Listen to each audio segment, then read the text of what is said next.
你警察走在后面，你警察吧？你警察吧？你警察吧？你们动手干嘛？你们动手干嘛？我是江苏常州金坛的杨丽，我跟我父亲去北京看病。 This is Yang Li. She's trying to make her way to the Chinese capital. The men she's filming following her are with the police. The Yong family has tried to make this journey to Beijing 20 times now. But every time, the police anticipate their next steps and physically stop them. No other country keeps tabs on its citizens like China. More security cameras are installed here than in the rest of the world combined.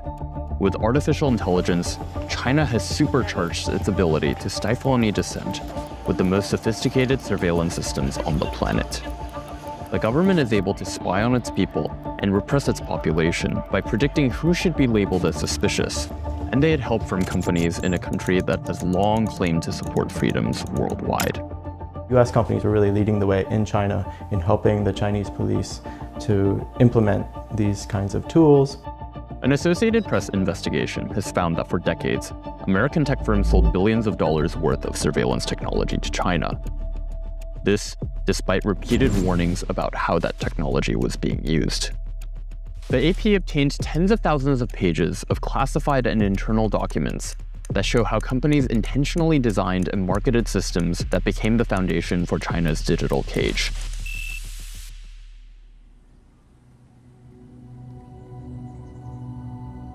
The Yongs are farmers in rural China caught in a land dispute.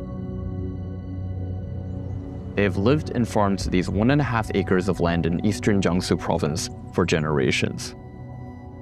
The local government wants to build apartments and shopping centers here.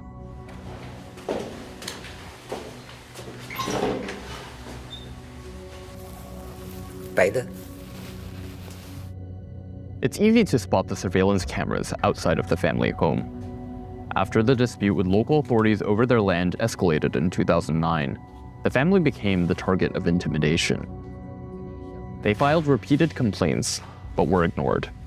Finally, in 2023, they decided to petition the central government in Beijing, and that's when their troubles got worse. Lights and cameras were installed around their home.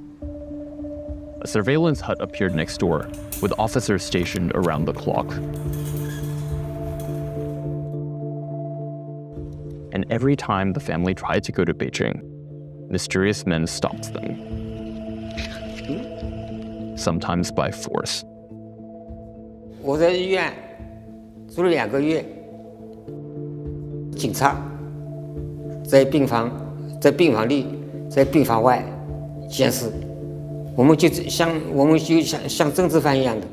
Jiangsu authorities and police did not respond to questions from the AP about the Yongs. When the US and China established diplomatic ties in the 1970s, American businesses were eager to sell to this enormous new market.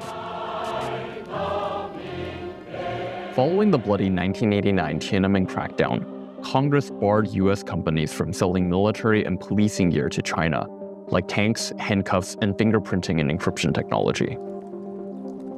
That ban is mostly still in place today, but with a big loophole. It didn't take into account newer technologies, like cameras, computers, and software, that could also be used for policing. In the wake of the 9/11 attacks, the surveillance tech industry boomed. IBM built so-called real-time crime centers across the US and sold anti-terror software that they said could spot suspicious individuals and foil attacks. One of the biggest buyers of surveillance technology? China. I think we've been naive or complicit in the extreme. I've been disappointed in all of our presidents who have continually waived sanctions. For decades, Representative Chris Smith led efforts to ban the sale of advanced technology to Chinese police. The Biden administration made the most recent attempt to close the loophole. It too was unsuccessful. Silicon Valley and the others lobby very hard and they say, but we're part of the solution. Absolutely not. We should in no way be aiding and abetting a dictatorship who is tracking down its own people. Procurement records obtained by the digital magazine China File and the AP show that companies including IBM, Dell, HP, Cisco, and Seagate provided the servers and storage for China's mass surveillance systems. Other companies, like Microsoft and Oracle, provided software to operate databases. NVIDIA and Intel chips power facial recognition programs. Many of the tech firms told AP they follow the laws and regulations of the countries where they operate, and they said they adhere to US export controls and uphold conduct that respects human rights. IBM, Intel, and Microsoft added that while they don't have control over how customers use their technology, if they discovered misuse, they would take corrective action. NVIDIA said it does not work with police in China, but did not respond to questions about its past relationship with the Chinese Police Research Institute.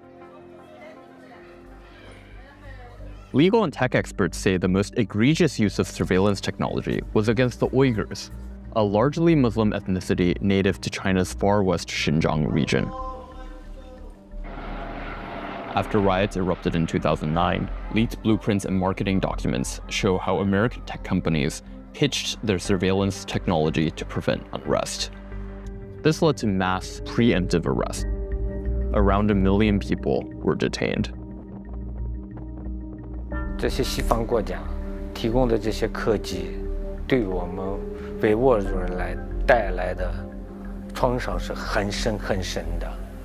Former government engineer Nureli Abliz had direct access to Xinjiang's surveillance infrastructure for over a decade. 如果他们不提供科技，我们就不会这么快被压迫成这么惨的。 Bank information, GPS locations, medical records, phone calls and texts, even water and power usage were all captured and analyzed to root out what the government considered potential terrorists. People were also flagged for things like growing a beard, going abroad, or having more than one phone. Fearing for his safety, Abliz left China. 就是这个高科技的监督的，把我们死死的，所以世界也是没有及时听到我们的声音。 The flood of American technology slowed after outrage over the treatment of Uyghurs, and the US banned exports to Xinjiang police in 2019. Chinese surveillance companies are now thriving, thanks to the foundation laid by US tech firms. What these tools are, fundamentally, are authoritarian tools. They support those that are in power. They support the status quo.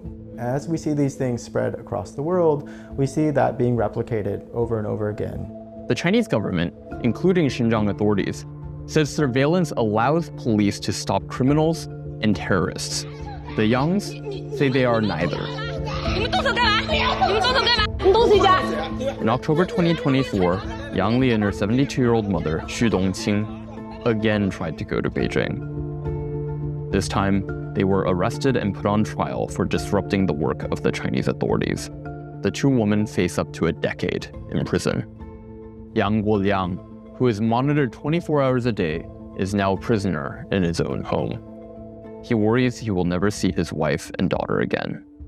我岁数也大了，我心脏也不好，老梗，可能随时发生什么危及生命的事情，丧失了真理，丧失了人权，丧失了自由。